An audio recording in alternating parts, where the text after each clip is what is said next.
Hoy es lunes 27 de agosto.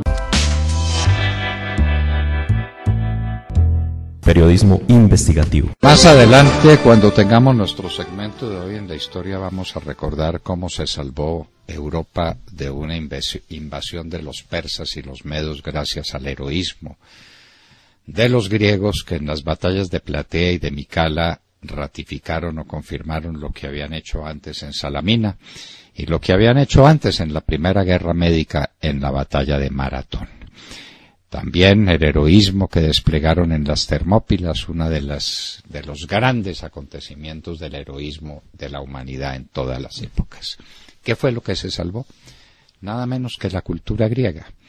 Y alguien se pregunta a estas alturas, como los estudios de humanidades desaparecieron en los colegios y estas cosas parece que no están de moda, alguien tiene que saber que todo lo que ha llegado hasta nosotros en materia de cultura tiene origen en la cultura griega.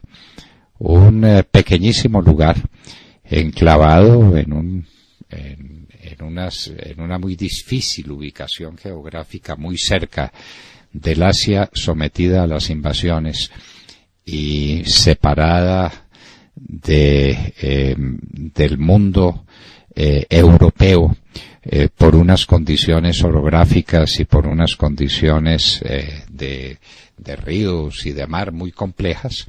Allá nació todo lo que vale la pena de la cultura humana. Recuerden ustedes la trilogía de los grandes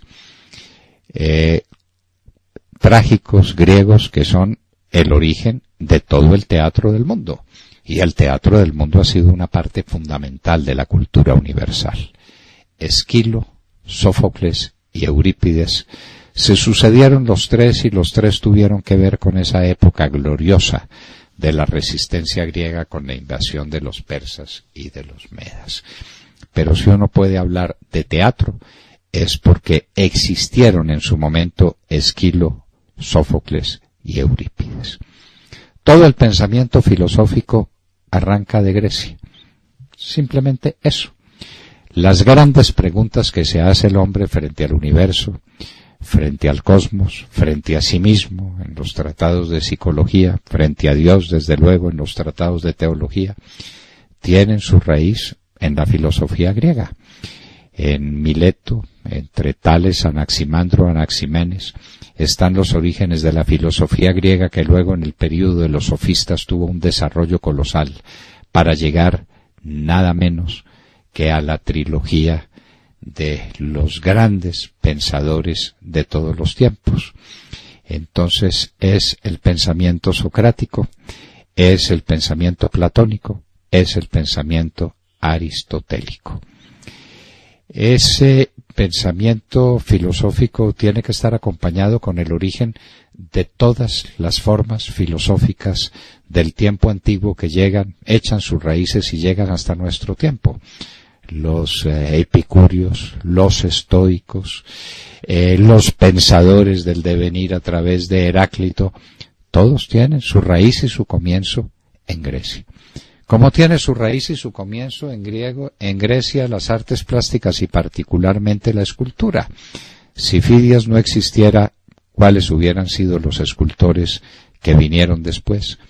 Todos los imponentes monumentos de Grecia que hacen que la arquitectura y la escultura tuvieran un lugar en el mundo posterior, vienen de Grecia, de eso no cabe la menor duda.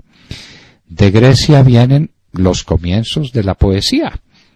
La poesía, ¿qué sería de la poesía universal sin ese gran poeta que fue Homero?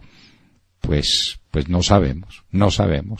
Imposible saber. Ese ciego que recorrió Grecia en todos sus confines recitando sus poemas, estaba dando inicio no solamente a la literatura militar en la Ilíada y luego a la literatura, sí señor, de los viajes, de los azares de los viajes por el mundo en la Odisea, sino dándole inicio a la poesía universal, que sería el desarrollo matemático sin Pitágoras y si los grandes pensadores en matemáticas de Grecia? Pues muy poco o nada. De Grecia, ¿qué hay que no venga de Grecia? En la política, uno toma el pensamiento político moderno y dice, bueno, quítele a Platón en la República, en Politeia y en Nomoi las leyes, y quítele después a Aristóteles en la política, que precisamente se llama ese gran tratado sobre la política de Aristóteles. Ahí están las bases de todo el pensamiento político, del pensamiento totalitario en las discusiones de Platón con Calícles y Trasímaco, ese par de sofistas que le sirven de contradictores en la República o Politeia. ¿Qué pasaría sin el pensamiento aristotélico en materia de democracia? Los atisbos de la democracia en Aristóteles son lo más perfecto que se ha hecho sobre el desarrollo de la democracia universal. La política de Aristóteles.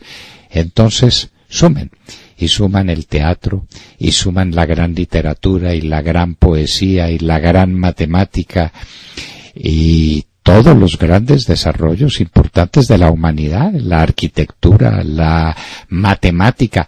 ¿Qué es lo que no venga de Grecia como el principio de pensamiento? Eso, tal vez para muchos, pasa desapercibido. Para otros, a lo largo del tiempo, ha sido evidente. El estudio de la cultura griega es el estudio de la inteligencia universal aplicado a las ciencias, a las artes y a la mayor de todas las formas del pensamiento, a la filosofía y la teología. La mitología griega, cuántas enseñanzas nos deja sobre el poder infinito del Padre del universo, que sobre el pensamiento infinito en materia de todo, en materia de comercio, en materia de guerras, en materia del manejo de las aguas del océano, de los profundos infiernos, de los acercamientos hacia Dios. La mitología griega es todo un tratado de teología. La cultura griega, el pensamiento griego, es la base de toda la cultura humana. Si le quitáramos a Grecia, ¿en qué poco quedaría la cultura de nuestro tiempo?